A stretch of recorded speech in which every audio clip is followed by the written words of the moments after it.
All right, so an official welcome from the Max Pree Center for Leadership at Fuller Seminary. I am Dr. Meryl Herr. I'm the Director of Research and Resources, and we're delighted to bring this webinar special today to our participants of our recent Alongside mentoring class. So we have had two sections of our Alongside class run during the month of May. We had over 50 participants join us. And so this is a special webinar just for you, but others will be watching it after the fact. And so we are joined today by Steve Sawyer. Steve recently retired from a business career spanning 45 years.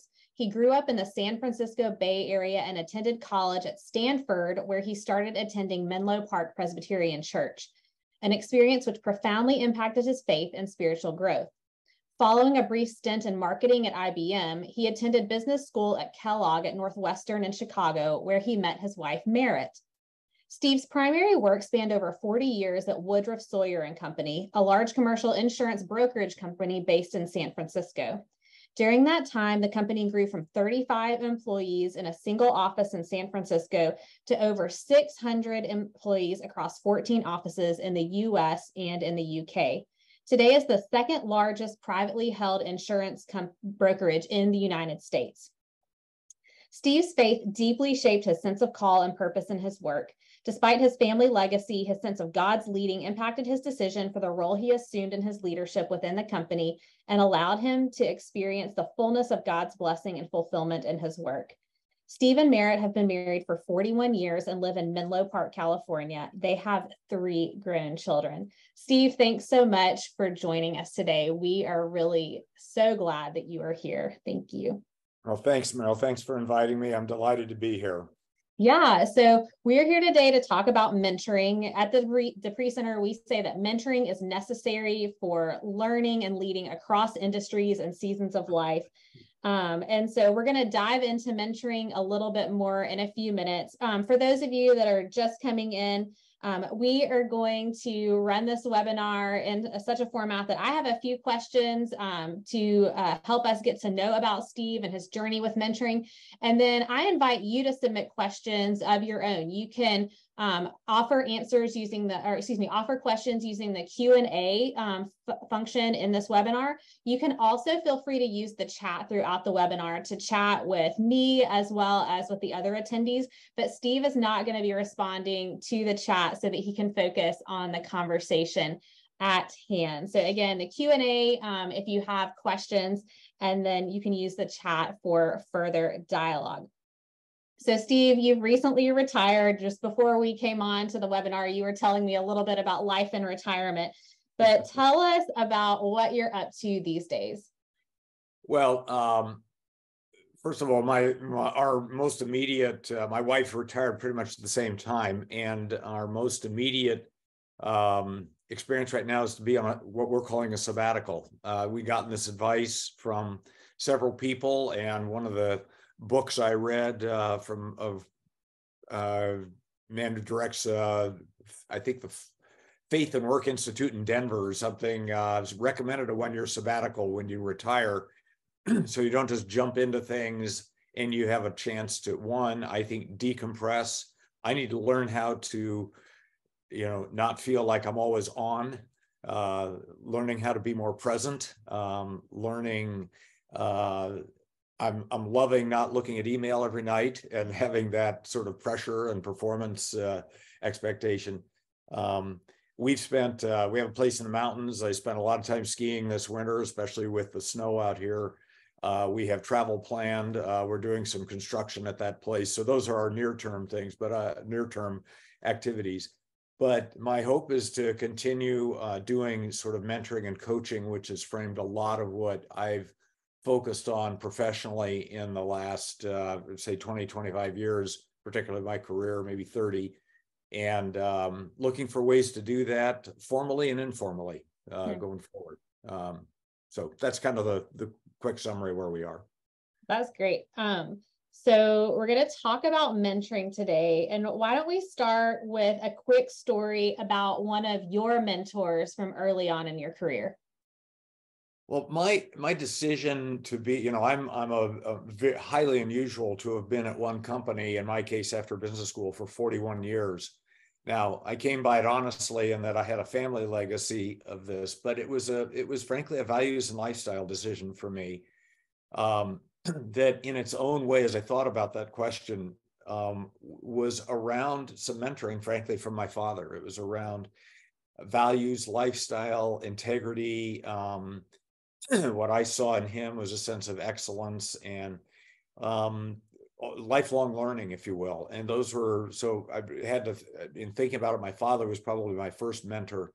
But then there were some other senior people in that company that exhibited exactly the same values, in some cases faith, that attracted me to that. And I just wanted to be around those people. I wanted to build not just a life, but a professional experience around those shared values. So whether it was explicitly or implicitly, I sought those people out as sort of mentors and models for how I wanted to live my life and experience my professional career. That's great. How have you come to understand mentoring? Like, how would you define it or describe it? Yeah. So I think, traditionally or, historically, people think of mentoring as sort of imparting experience, expertise, wisdom, sort of traditionally. And I think there's underlying that a need for, probably somebody in a more senior position with competence to be able to impart. And that's usually how it starts. But I think there's also very much a mutuality to it. There's a shared enrichment and value in the experience that I think in a really productive and fulfilling mentoring experience has both, it's enriching and a blessing for both the mentor, and if you use the term the mentee, I'm still getting used to that term. But one definition I've seen is calling it an intergenerational friendship. I think of it more as a relationship. It may not always become a friendship, but it often can. But I think there's mutual enrichment and value in the experience. Hopefully, the person being mentored gets new perspectives. My hope is that mentoring results in that person reaching a fuller level of their potential, the fullness of their potential, and experiencing a life that they flourish in their life and their experience. As a mentor, I will say I've gotten untold blessing from seeing people go through that experience, reach a fuller level of potential, and see the excitement and fulfillment of that. But also, I've gotten very direct benefit over time of seeing those people step into roles that maybe I had, and it allowed me in my retirement in my process of retiring, I should say, to step away and leave just a wonderful legacy and feel like my departure was almost seamless by the time I was done. And that was a huge blessing to me and also our company and to those people. That's great. So that may have been a longer answer than you were looking for. But. No, I love it. And it picks up on so many themes that we talked about in the class as we talked about mentoring. We talked about the role and the goal of helping the other person flourish, that the relationship is, there's some mutuality to it and that both people gain from it, but it's not symmetrical because we give and receive different benefits to the relationship. So I love that you picked up on those themes there. Now, I know your journey because you and I have talked about it several times. So the folks here don't know much about your professional journey and how mentoring really came to be at the center of that. So if you will, tell us a little bit about that professional journey, particularly the one decision you made around a senior leadership position, and how that's played out in your call to be a mentor. Yeah. So, as I mentioned, this was, I was in essence a legacy in this company. My father was the president when I joined, and he was there. What was it? About 14 years before he retired. And now I had come out of, Meryl mentioned my first job out of college was working at IBM, and I learned very quickly, and I thought that this was a sense of, I had the blessing, even I remember as in the middle of college feeling like I wanted to go into business and that I wanted to be in sales or business development. It just felt like that was, I had the blessing of God sort of showing me that, and it bore, tremendous fruit for me, and it was confirmed many times. I found quickly I could be successful at that. And when people think of sales, I just want to define that for a moment. This was, the kind of work we do was was a consultative selling, which was about really a high level professional expertise. We did high level corporate work. Our clients, today would be household names like Facebook, Netflix, Amazon. That's the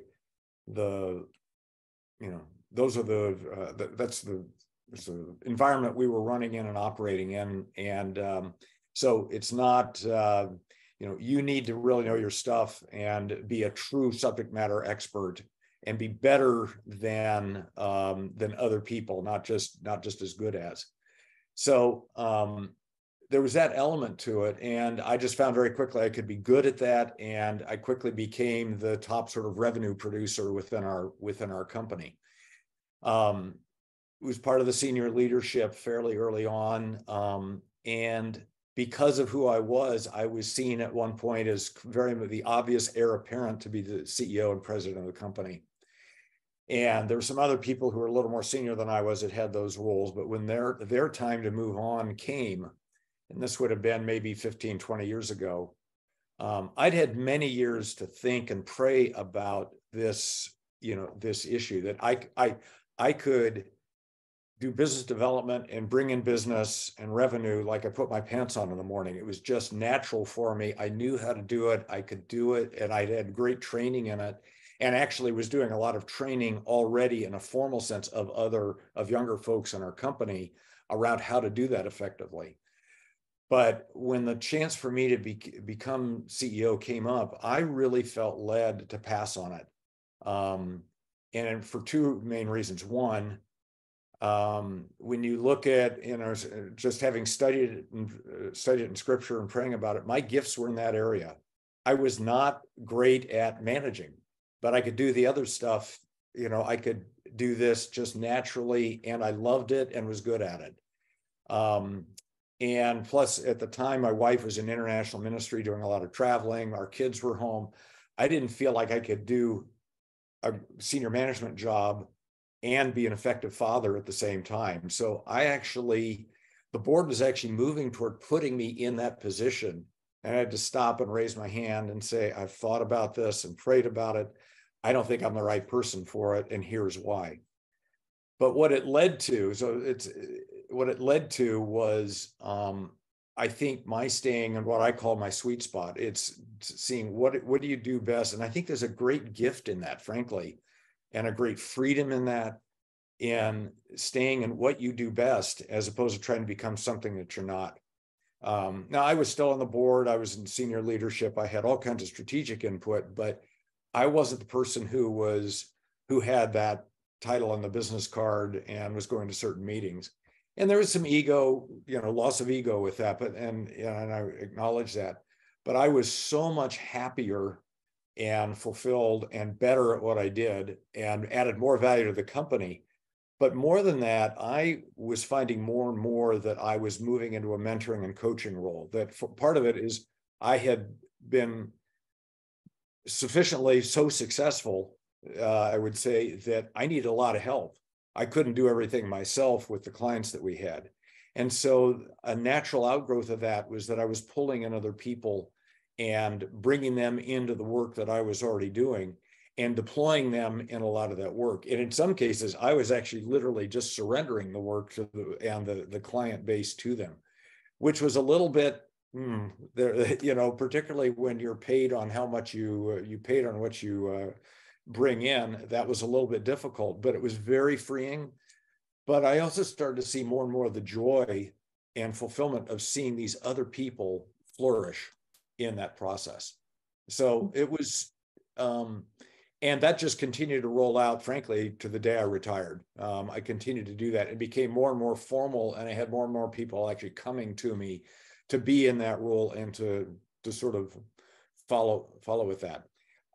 It was, and I would say one of the things I didn't mention was just encouragement that I think a mentor plays. So much of it is just encouraging people. I think that's it's so absent and necessary in today's world. Yeah, I love that word, encouragement. Yeah. Maybe longer answer than you were looking for, Meryl, but that hope that gives the context to it. I love it. I think it's a helpful context. And, I've learned a lot from you as you've talked about your self-knowledge and knowing the limits of your giftedness and where you can add the most value to your company. It's something that, and hearing you tell that story to me several times, in some ways it's mentored me to think about how I steward my gifts. So thanks for sharing it for me again and for others to hear.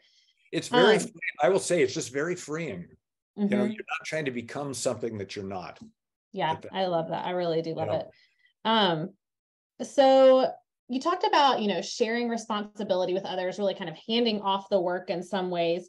But can you maybe give us a really specific example of what that mentoring looked like? Maybe just a little case study of one particular employee that you've mentored along the way. I don't know that any one, but if I look at it broadly, well, first of all, I think in any mentoring relationship, particularly the person being mentored, in my case, because I was doing this with several people, it wasn't like I had one person that I was investing in solely. One of the things I had to say to him is, I will spend as much time with you as you want, but you need to drive this process, and you need to take ownership for following through on the things that we discuss. I'm not going to be your babysitter around this. So one of the things is that, that person needed to take ownership of the opportunities for taking responsibility that I might present to them and coach them on. And one of the things that really defined people who would flourish or people who would flop is the people who would take that next step seriously. So, I had a few people who you'd give something to and they'd come back next time and nothing had happened, or they would just kind of poke at it, but really not do anything with it. They were either too busy. And those are the people, frankly, in sales and business development, the people that can take that and run with it are the people that are going to be successful anyway. So that was a pretty quick defining element of that. But it was, I think, challenging them to take responsibility was one part of it. While you give them the tools, the opportunity, and the direction for where to go, they've still got to act on it. And on the other hand, the people that have really done that it's really been neat to see what they've done. I actually went back to my old firm for the first time, as I retired at the end of December. I actually went back there for the first time last week. And there was one woman that I'd spent a lot of time with, and she had taken some of the opportunities I presented with her and that I had worked on and taken them to the next level. And I literally got goosebumps sitting there talking to her about that. And that's, I think, where you see the flourishing and somebody taking that and developing it. I'm curious, you've talked primarily about on-the-job mentoring, where you're mentoring other employees. Yeah. Have you been engaged in mentoring in other settings in the community or at your church? And what has that looked like?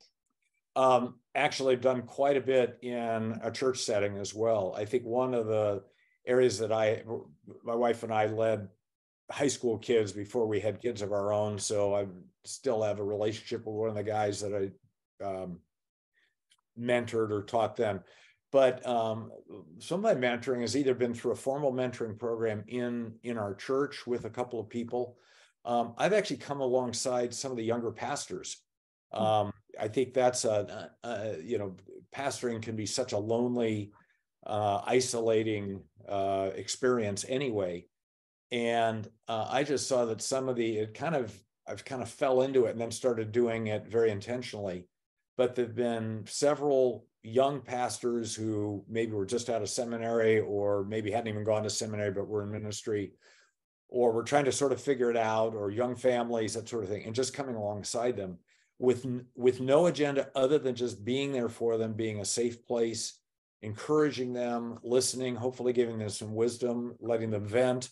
But the main thing was having no agenda. Mm. So, in our class, we talked about the kind of the spectrum between formal and informal mentoring. And we talked about, formal, sometimes it is very agenda driven. There may be a curriculum or some things that you have to go to, but sometimes on the informal side, there is no agenda. It's really led by whatever the mentee needs in that moment. So I appreciate you giving us a picture of both of those in your mentoring experience. We had a question that pertains to your story, maybe not so much to mentoring, but maybe if you want to give a quick bit on this about what kind of input and resources did you seek out to help you make the decision to retire? So I had actually made a decision. So I retired at the end of 2022. I had actually set a timetable before COVID started. And of course, like many companies, we were essentially shut down or working remotely. But I had started telling some of the senior folks and board members, fellow board members, that I was going to leave in 2022. Now, it ended up being extended to later, to the end of the year, for reasons that are peripheral to this conversation. But for me, it was driven by two or three things. One, I'd frankly seen people stay too long. And I didn't have any quote unquote resources. It was just kind of my own, I guess, sense of leading, if you will. I'd seen people stay too long and needing to be asked to retire, both in our company and elsewhere, and people for whom they had just held on, and it was becoming negative that they weren't leaving. I didn't want to be that person. I was still extremely productive. I actually had my most productive revenue year right before I retired. So from that vantage point, it wasn't like people were trying to push me out the door. But I wanted to leave on top. For those of you that maybe follow sports, I mean, you see professional athletes who stay too long, and there's countless examples of that. And that to me was a very basic model of not wanting to be that person. I think secondly, we'd had friends pass away, whether it was suddenly or from extended illness. Coincidentally, my wife and I were both extremely healthy, and this was years ago. We both are cancer survivors. We both were diagnosed really early and could be treated with, without a lot of side effects from it and everything. But that also frames your perspective on value and living in the moment as opposed to waiting. And our health was good. Wanted to be, we're leaving in 2 weeks for a hiking trip in Ireland. We've got national park trips, hiking trips planned. We want to do things while our health is good. My health is excellent. I bike every day and do other things. I wanted to be able to enjoy things while health was good. So those were, I'd say the last thing was within our company as well. I wanted to model in sort of corporate governance, to get sort of very business-like for a moment, in the corporate governance setting. I was kind of grandfathered in, particularly on our board, without a term limit, and I was going to model that, to step away and allow term limits to be on our board to be implemented. And frankly, the board really thanked me for that, because they didn't have to, do anything. They made it easy. I made it easy for them to do that. Yeah. So I think there's a servant element of that also was a driver. Thanks. Yeah, I appreciate that, the servant leadership, and then really desiring to model, and in some ways mentoring still through your actions. So thanks for that. Before we turn to our guest questions, and if you're attending the webinar, I want to encourage you to add some more questions to the Q&A, and or you can send them to me via the chat as well, and we'll get to those in a few minutes. But I have one more question on my list of questions, Steve, and that is, can you tell us what are a couple of key lessons that you've learned from being a mentor? One,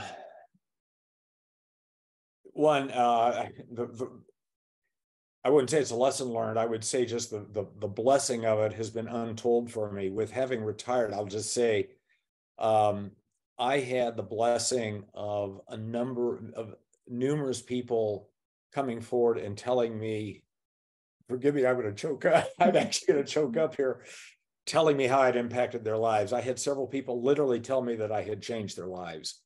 I mean, most people don't get anything like that, and maybe even until after, it comes out at their memorial service or something. I got the blessing of hearing that early. And some of those people have actually wanted to stay in relationship formally or informally, even in my retirement.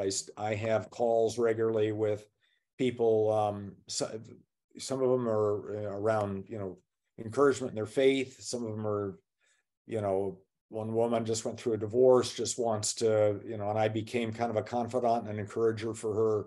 Just a number of things there that are I just get joy from. And, so I'd say one is just there. It can be great.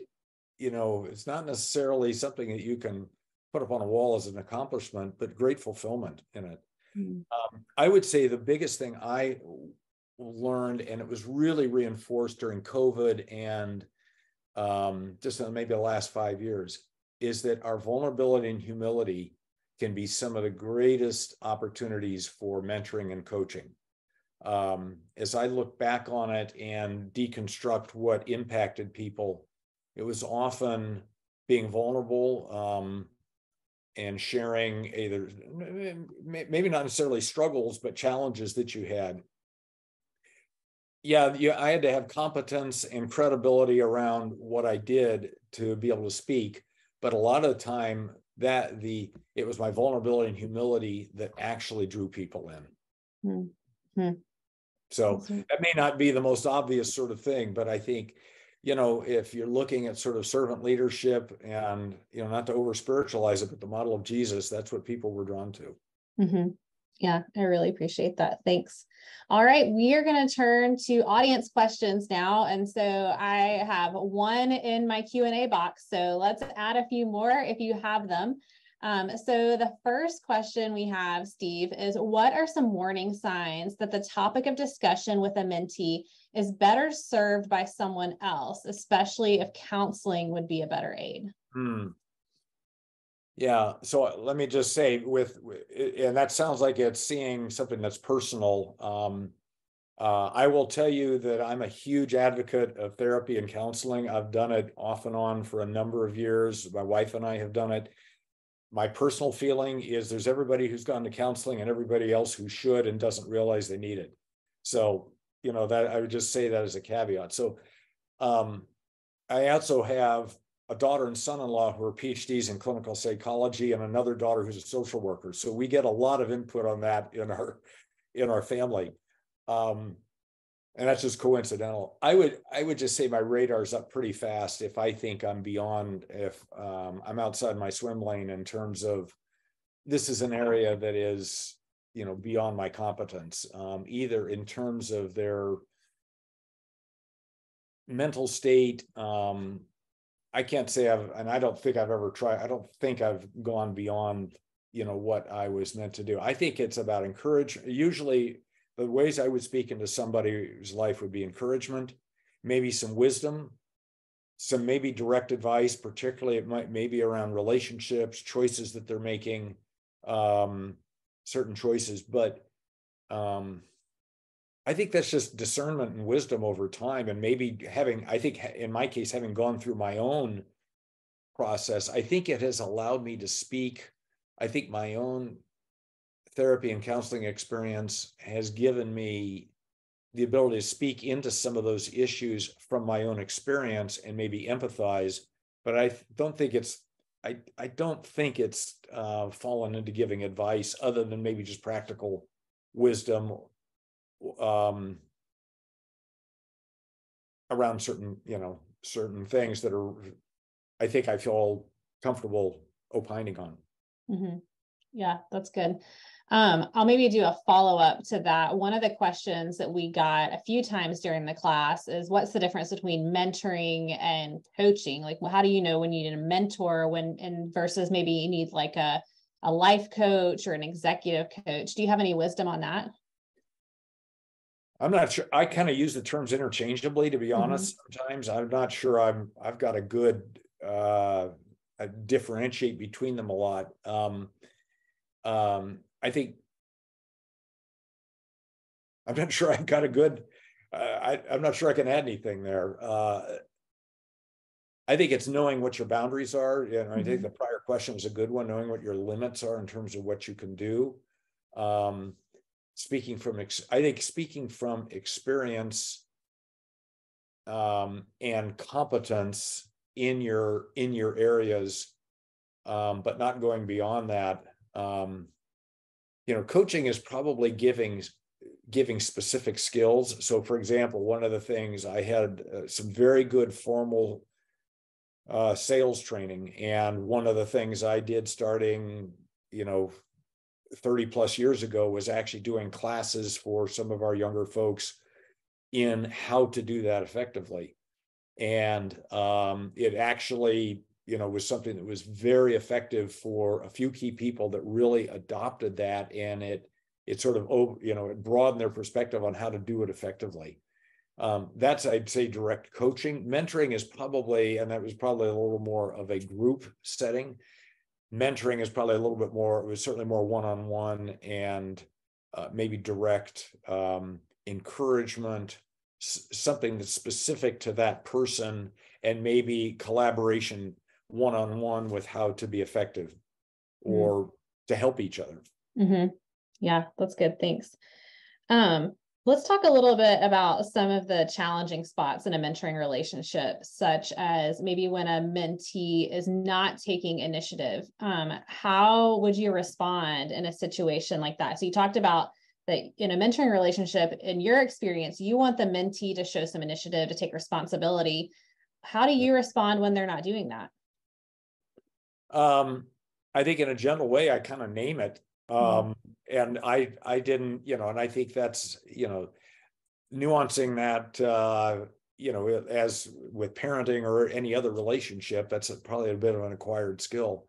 But pretty quickly, if, somebody might get a hall pass the first time, but the second time around, just kind of name it, or, and it might be a little bit nuanced that, geez, it doesn't feel like this has moved forward at all, or something like that, without saying you haven't done it, but just a way of, or how are you going to continue to benefit from this? Or how are we going to move? How are we going to continue to benefit from meeting? And sort of challenging them in that moment. I think there are also elements where it's important, particularly in most of those cases, I wasn't that person's direct supervisor. It was important for me to make sure I didn't encroach on what might have been a supervisory responsibility, accountability there. And a lot of the time, if I often gave feedback directly to that person's supervisor or manager about whether this person was doing well or whether they were dropping the ball. And that was often very much appreciated. It was something I got a lot of positive feedback for, that I could be somebody who, particularly as a seasoned, experienced leader, could discern whether this person was doing the work well or showing potential and that sort of thing. So there was direct feedback, and then also I could kind of work the back channeled with the supervisor to give feedback as well. Yeah, that's good. Now we're going to keep talking about challenges and mentoring. So how do you respond when your mentee needs a firm challenge? They need a different framework, maybe even a little bit of a rebuke. How do you tend to approach that? Well, those are obviously situationally specific. I'm trying to think of an example, maybe.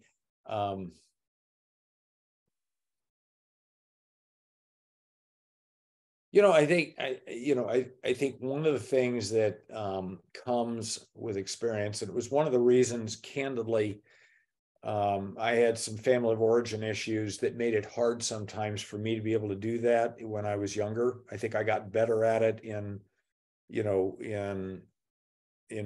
with more experience, and it was part of my, frankly, it was part of my framing of my decision to not be CEO.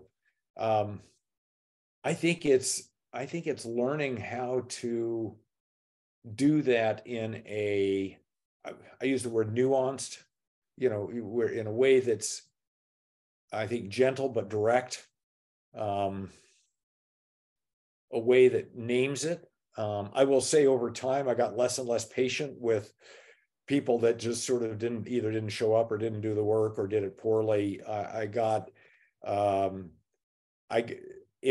not in a way that I think you have to distinguish between impatience and frustration and anger and anything that's abusive or shaming or anything like that. I think you have to separate the frustration and disappointment and lack of performance and communicating that information from your own feelings of anger, and anything that might have shame or guilt associated with it, and really develop skills and awareness of putting that aside. Yeah. Just a little bit of my journey, candidly. Yeah, thanks. We appreciate it. How do you bring up faith in mentoring conversations where the person you're mentoring, you may not know their faith journey, or they may not even be a Christian? How do you approach that? Yeah, I was very understated with that. I would use certain terms like blessing a lot of the time, never say lucky. I just said blessings, or I might reference, activities I was on or being at church or something my wife was doing, who was in international ministry. And so it opened the opportunity. It opened the door for somebody to step into that.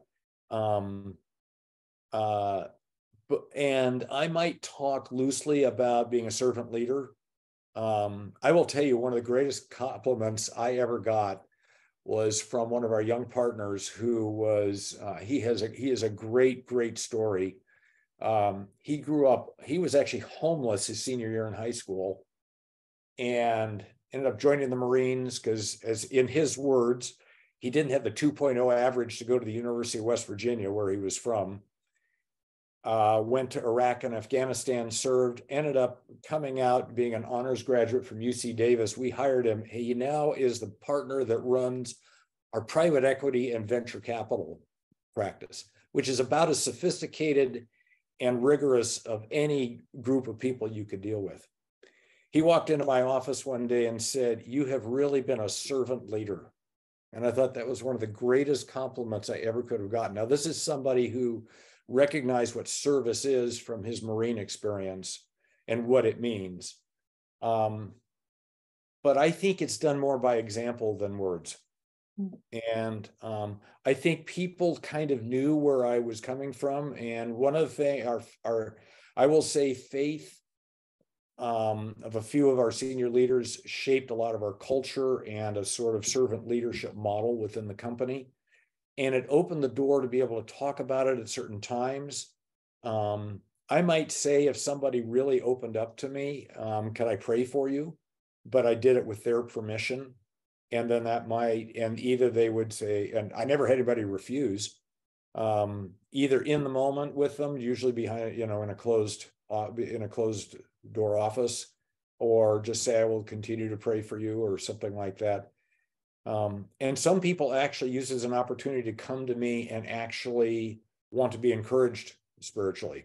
And I've got a couple people that I'm continuing to stay in touch with in retirement. It's very much a faith journey for them, or being encouraged in their faith walk. Thanks. We've had a couple other questions in. So one, kind of going back to the workplace mentoring that you were talking about, you mentioned working back channels at work. So sometimes talking to supervisors. The question says, I assume these were in formal mentoring contexts. I'm curious what promises regarding confidentiality were made, and did you make different commitments regarding confidentiality to mentees who are not in the workplace?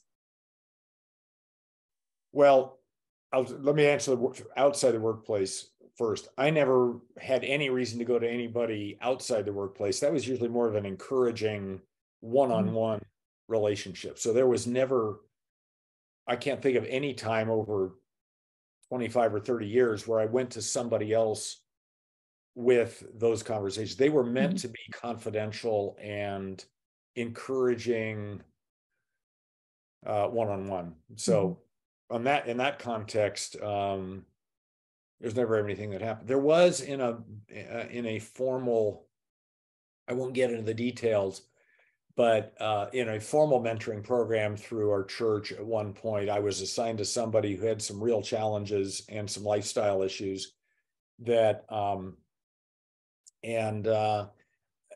there were some very positive things that came out of that experience for him and for me. And I shared some of those with other people, but there was never a breach of any confidentiality with that. So anyway, what was the original question? I lost. Yeah. So in the workplace, when you were talking about sometimes you would talk to the supervisor, had you set up confidentiality agreements because it was in the workplace, or was it just a different framework for approaching that mentoring? I don't think there was an element of confidentiality. So first of all, if there's anything personal that was involved, I don't think it was either something that the manager and I both knew about, so it wasn't breaching anything, or we knew it was part of that person's struggle, or we were trying to figure it out and trying to help each other, and not in a way that, I don't remember ever sharing anything that wasn't already known to somebody. And most of there was some formality to this, but it was the mentoring, but a lot of the time there was also some informal aspects of it. So there wasn't a sense of there was something confidential about anything that was going on. It was usually just very direct, constructive feedback, positive and negative, around this is what this person's doing. This is really good. This is where they need to work on some stuff. This is where they're not showing up. This is where they're shining, and just for them to know about that on the positive side, so they could be affirmed for it and be recognized for it. Yeah. And probably some of that embedded within just the hierarchical structure of the company would be my guess too, if you being a senior leader, maybe. I don't feel like it ever. Yeah, I'm trying to think about this. I think most people really appreciated it. Usually the person being mentored appreciated that they'd gotten, particularly if it was positive feedback, how it had gone up the channel that the manager might not have known about it otherwise. And usually it helped them in their performance reviews and that sort of thing. And if anything that I shared that was, constructive or negative, I'd usually already talked with them about. So there wasn't any secret in it. Yeah, thanks. So another question we got is, what expectations did you set up at the beginning, if at all, for your mentoring relationship? So do you have an initial conversation with the mentees about your expectations for what's going to happen, or does that unfold over time? Yeah, it would probably both and in the sense that I usually would have, one of the first things I would say is you need to take responsibility for making this happen, in the sense that I would often frame it around, there are multiple people I'm mentoring. I will spend as much time with you as you seek out from me, obviously within the limits of my schedule, but I think most people found me very accessible within the context of what I was doing. But you need to take responsibility for making that happen. I'm not going to come find you so that we meet. And so people needed to do that. And I think most people generally, the ones that certainly that benefited from it, absolutely did. There were, part of what I usually did is that, usually this was a business development, selling, mentoring, there was that element to what we were doing. I had a sort of developed curriculum that was candidly, shamelessly plagiarized from my IBM training experience that I had taken and customized to our company. And I used that usually as a framework to start any direct mentoring relationship around business development, and somebody collaborating with me. So that provided a framework and a discussion and points of discussion, and I use that to frame how we started the conversation and some of the skill related coaching that I did. So that provided the framework for that. That's great. Thank you. Just gonna tell our audience that you can continue to submit questions either via the chat or the Q&A. We've got a few more minutes. Steve, as we're looking towards the end of the webinar, I'm wondering, what advice would you give to the people watching who maybe are just getting ready to start to mentor someone? What would you say to them? What's your wisdom? I think first of all, I think a lot of it can happen incidentally and spontaneously. I think even starting with that can be a way to dip your toe in the water. So for example,